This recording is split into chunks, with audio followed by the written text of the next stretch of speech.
Putus hubungan, Mayang blokir WA Chika, bocor penyebab, alasannya Chika ngebuka aib Dedi, ungkap Puput. Puput sebut Mayang blokir WhatsApp Chika. Terungkap alasan adik Vanessa Angel itu lakukan hal tersebut. Puput kembali membongkar hubungannya dengan Dodi Sudrajat. Pasca bercerai, ia sudah tidak lagi menjalin komunikasi dengan mantan suaminya itu. Bahkan bukan hanya dirinya, Chika juga disebut telah putus komunikasi dengan Mayang. Puput menyebut hal itu dimulai dari Mayang yang memblokir WhatsApp Chika. Di depan Denise Chariesta, Puput membeberkan cerita lengkapnya. Iya, Chika diblok duluan, ucap Puput, dilansir Tribun Style dari YouTube Denise Chariesta pada Rabu, tanggal 8 Juni tahun 2022. Sepengetahuan Puput, Mayang memutuskan memblokir WA Chika karena dianggap ikut andil dalam membongkar aib Dodi Sudrajat.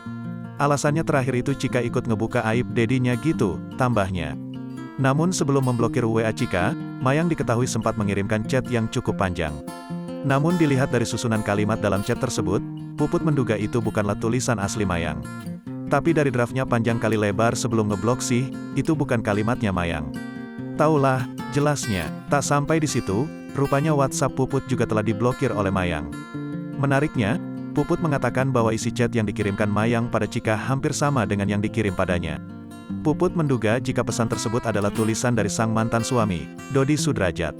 Aku diblok juga, dan kalimatnya hampir sama kayak gitu. Di WhatsApp panjang lebar intinya kecewa, kenapa sih mama harus memilih untuk ninggalin Dedi? Aku kan masih pengen sama-sama bla bla bla, kayak gitu, pungkas Puput.